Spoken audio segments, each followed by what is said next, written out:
Hey guys, welcome to my YouTube channel. स्वागत है आपका हमारे नीट के जेनजी में। तो आज हम करने वाले हैं cell the unit of life, जो कि नीट के लिए बहुत ज़्यादा इंपॉर्टेंट टॉपिक है। तो क्या करने वाले हैं एक बार जल्दी से जान लेते हैं। तो 30 मिनट्स या फिर 25 मिनट्स के अंदर आपको एक एक लाइन, ये मेरी गारंटी है, एक एक लाइन का वर्ड टू वर्ड एक्सप्लेनेशन आपको दिया जाएगा। एक एक लाइन का आप सोच रहे होंगे 30 मिनट्स में कुछ नहीं होता। एक एक लाइन का मैं आपको एक्सप्लेनेशन दूंगा, शुरू से शुरू करेंगे और ख़त्म तक ख़त्म करेंगे। तो अगर साथ हो तो आंखें बंद करके बैठ जाओ, या फिर सो रहे हो या फिर मेडिटेशन कर रहे हो, कुछ भी कर लो। Let's begin our topic, cell the unit of life. तो भाइयों, सबसे पहले आता है इन एनिमेट। और एनिमेट का मतलब होता है लिविंग, और इन एनिमेट का मतलब होता है नॉन लिविंग। तो सबसे पहले चैप्टर में दिया गया है सेल क्या होता है। Cell is the structural functional basic and fundamental unit of life. क्योंकि सेल जो है एक इंडिपेंडेंट एग्जिस्टेंस होती है उसकी। दूसरी बात, वो सारे एसेंशियल फंक्शंस करती है जो कि लाइफ के लिए इंपॉर्टेंट होता है। उसके बाद इसमें कहा गया है कि anything which is less than a complete structure of cell does not have an independence existence, यानी कि कोई भी सेल से छोटा होगा उसका इंडिपेंडेंट एग्जिस्टेंस नहीं होगा। उसके बाद में एंटोन वॉन लीवनहुक ने सबसे पहले लिविंग सेल का डिस्कवर किया था, एंड हमारे रॉबर्ट ब्राउन ने न्यूक्लियस का डिस्कवर किया था 1831 में। ठीक है, उसके बाद में आगे चलते हैं सेल थ्योरी। देखो, दो साइंटिस्ट थे, श्लेडन एंड श्वान। श्लेडन ने 1838 और श्वान ने 1839। श्लेडन ने हमारा क्या किया था, जर्मन बोटेनिस्ट थे वो, एंड श्वान हमारा ब्रिटिश जूलॉजिस्ट था।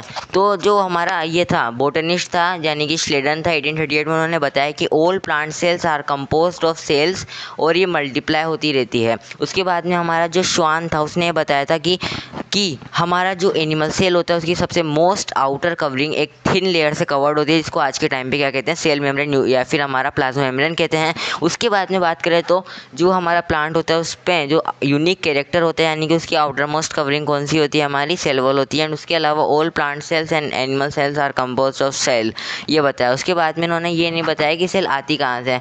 अगर तुम्हारे घर वाले तुम्हें बता देंगे कि बेटा तुम हुए हो और तुम ऐसे ऐसे तुम्हारा फंक्शन चलेगा, लेकिन तुम्हें ये कौन बताएगा कि तुम कहाँ से हुए हो। अगर ये चीज़ तुम्हें नहीं बताएगा तो तुम जीवन भर इसी सोच में रहते रहोगे। ठीक है, तो इसका जो उपाय आता है वो आता है हमारा सेल थे वो हमारा रुडोल्फ विर्क्यू जी लाते हैं 1855 में। ओमनी सेल्यूला ई सेल्यूला, इसका मतलब cell exist from pre existing cell, यानी कि cell arises from pre existing cell, यानी कि सेल जो है प्री एग्जिस्टिंग सेल से हमारे पास में आती है। और जो सारे लिविंग ऑर्गेनिज्म होते हैं और प्लांट्स एंड एनिमल्स, ये सारे सेल के हमारे बने होते हैं। ठीक है, आगे समझ में। और प्रोडक्ट ऑफ सेल या फिर सेल प्रोडक्ट ऑफ सेल। ठीक है, अब अगला टॉपिक है अपना एनिमल सेल और प्लांट सेल में।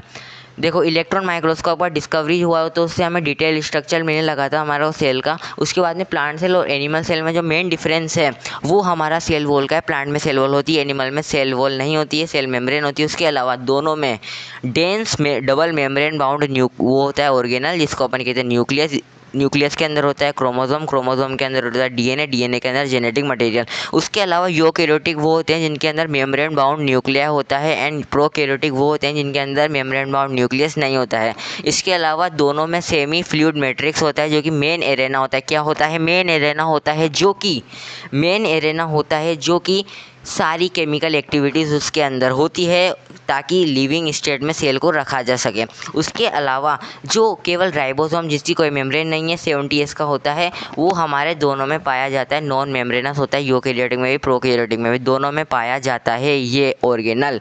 उसके अलावा कोई नहीं पाया जाता। उसके अलावा जो हमारा वो होता है सेंट्रियोल, जो कि हमें सेल डिवीजन में मदद करता है, only present in animal cell. And उसके अलावा जो राइबोसोम होता है हमारा न्यूक्लियस में, माइटोकॉन्ड्रिया में, ER में, हमारे प्लास्टिड में होते हैं और क्लोरोप्लास्ट में होते हैं। उसके अलावा आगे बात करें तो हमें बताया गया है कि सबसे स्मॉलेस्ट सेल जो है माइकोप्लाज्मा है, जो कि 0.1 और 0.3 नैनोमीटर का है। उसके अलावा बैक्टीरिया का जो साइज़ है 2 to 5 नैनोमीटर, और RBC का 7 नैनोमीटर। सबसे लार्जेस्ट जो है ओस्ट्रिच एग, एंड सबसे लॉन्गेस्ट जो है नर्व सेल है। उसके बाद हम चलते हैं अगले टॉपिक। एक बार ध्यान से सुन ले मेरे भाई, ये जो मैं पढ़ा रहा हूँ ये सिर्फ उसके लिए है जो कि पूरा डिटेल लेक्चर सुन के आया। अगर तू डिटेल लेक्चर ना सुन के इस पे आ रहा है तो तेरे चपाटे पड़ेंगे, गारंटी दे रहा हूँ मैं। तो आगे चलते हैं भाइयों, सॉरी बुरा बोलने के लिए। Let's begin the next topic, आगे टॉपिक आता है प्रोकैरियोटिक सेल। देख मेरे भाई, प्रोकैरियोटिक सेल को हम रिप्रेजेंट करते हैं बैक्टीरिया से, माइकोप्लाज्मा से, ब्लू ग्रीन एल्गी से, पीपीएलओ से। पीपीएलओ का साइज़ क्या होता है 0.1 नैनोमीटर। प्लूरोनिमोनिया लाइक ऑर्गेनिज्म 4 तरीके के होते हैं ये, coccus, bacillus, vibrio and spirillum. Spirillum spiral, coccus हमारा spherical, bacillus rod like and हमारा विब्रियो कोमाशे। उसके अलावा इनमें क्या होता है, सबसे आउटर मोस्ट में सेल वॉल होती है, लेकिन माइकोप्लाज्मा में सेल वॉल नहीं होती है। उसके अलावा इनमें कोई भी न्यूक्लियर एनवल नहीं होती, नेकेड आई से आप देख सकते हो। उसके अलावा प्लाज्मिड होता है, एक्स्ट्रा क्रोमोसोमल डीएनए होता है जिसको अपन प्लाज्मिड कहते हैं, जो कि फिनोटिपिक कैरेक्टर्स देता है हमारे प्रोकैरियोटिक सेल को, यानी कि रेजिस्टेंस टू एंटीबायोटिक। उसके अलावा कोई भी ऑर्गेनल प्रेजेंट नहीं होता है एक्सेप्ट राइबोसोम। 3 चीज़ें प्रेजेंट होगी, साइटोप्लाज्म प्रेजेंट होगा, प्लाज्मा मेम्ब्रेन प्रेजेंट होगी एंड हमारा राइबोसोम प्रेजेंट होगा। 3 चीज़ याद कर लो, रट्टा मार लो BC। आगे बात करें सेल एनवेलप की। देखो मेरे भाई, सेल एनवेलप में 3 चीज़ आती है। सबसे बाहर आता है भैया ग्लाइकोकेलिक्स, फिर आता है सेल वॉल, फिर आता है सेल मेम्ब्रेन। सेल वॉल की बात करें तो प्लांट में जो सेल वॉल होती है पेप्टाइडोग्लाइकोजन की बनी होती है। एंड उसके बाद में सेल वॉल के 2 टाइप के होते हैं, gram positive, gram negative. Gram positive कौन से होते हैं, जो कि स्टेन अपने अंदर ले लेते हैं, यानी कि उनकी जो सेल वॉल होती है वो ठीक होती है। और जो ग्राम नेगेटिव होते हैं वो स्टेन लूज़ कर देते हैं। स्टेन क्या होता है, रंग। तुम्हारे मुंह पे चढ़ा दिया रंग, अब तुम उसके सेने लायक होगे तो वो तुम्हारे से चिपका रह जाएगा, और सेल लायक नहीं होंगे तो तुम्हारे से छूट जाएगा भैया। आगे बात करें सेल वॉल क्या काम आता है। देख, सेल वॉल एक ऐसा स्ट्रक्चर है जो कि हमारे बैक्टीरिया से बचाता है, बैक्टीरिया को बचाता है फ्रॉम बस्टिंग और कोलेप्सिंग। आगे बात करें प्लाज्मा मेम्ब्रेन की। प्लाज्मा मेम्ब्रेन क्या, semi permeable membrane made up of lipid. Lipid में कौन सा लिपिड, फॉस्फोलिपिड। फॉस्फोलिपिड में कौन सा लिपिड, फॉस्फोग्लाइसराइड। भैया आप गलत बोल रहे हो भैया, ये क्या बता रहे हो, गलत पढ़ा रहे हो। नहीं पढ़ा रहा मेरे भाई, तेने पढ़ा होगा कि यूकेरियोटिक और प्रोकैरियोटिक में दोनों सेल मेम्ब्रेन एक की ही बनी होती है, तो पढ़ ले NCERT में। उसके अलावा बात करें तो हमारी जो होती है ना प्लाज्मा मेम्ब्रेन, वो लिपिड की बाइलेयर होती है, फॉस्फोलिपिड जैसा मैंने बोला। उसके अलावा आगे बात करें तो ग्लाइकोकेलिक्स। ग्लाइकोकेलिक्स सबसे आउटर मोस्ट लेयर होती है। इसके अलावा ग्लाइकोकेलिक्स 2 टाइप की होती है। अगर तुम्हारी गर्लफ्रेंड तुमसे ज़्यादा चिपक के है, यानी कि वो टॉक्सिक है, या टॉक्सिक है मतलब कैप्सूल है, अगर वो रिलीफ छोड़ती है, दूसरी बंदियों से बात करने देती है, तो स्लाइम लेयर है, यानी कि वो प्यारी है। आगे बात करें मीजोसोम की। मीजोसोम क्या होता है, मीजोसोम होता है हमारा भैया, मीजोसोम प्लाज्मा मेम्ब्रेन की क्या होती है, एक्सटेंशन होती है। लेमेले, ट्यूबोल्स एंड वेसिकल्स की फॉर्म में मिलती है। सेल वॉल फॉर्मेशन में मदद करती है, DNA रेप्लिकेशन में मदद करती है, डिस्ट्रीब्यूशन टू डॉटर सेल्स में मदद करती है, increase surface area of plasma membrane, secretion process and enzymatic content में मदद करती है। अगर तुम्हारे मीजोसोम के पिगमेंट लग जाते हैं तो वो हमारे फोटोसिंथेसिस में हेल्प करते हैं। एग्जाम्पल दे दो भैया, साइनोबैक्टीरिया एक ऐसा है जो ऐसा बैक्टीरिया है जो कि समझ जाओ भैया तुम आगे, ठीक है। आगे बात करें तो बैक्टीरियल सेल देख मोटाइल भी होते हैं, नॉन मोटाइल भी होते हैं, यानी कि वो चल भी सकते हैं, फिर भी सकते हैं और नहीं फिर भी सकते हैं।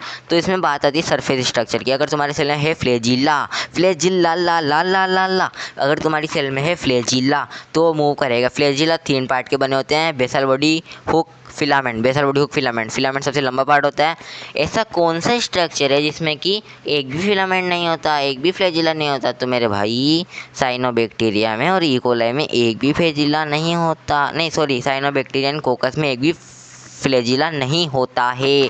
उसके बाद में आगे अपन बात करें तो ये फ्लैजिला का नंबर वेरी करता है। उसके बाद में बात करें पिलाई एंड फिमरियाई की। पिलाई जो होता है वो देख मेरे भाई थोड़ा सा ट्यूबुलर शेप का होता है, और जो हमारा फिमरिया होता है वो हमारा थोड़ा सा ब्रिसल शेप का होता है।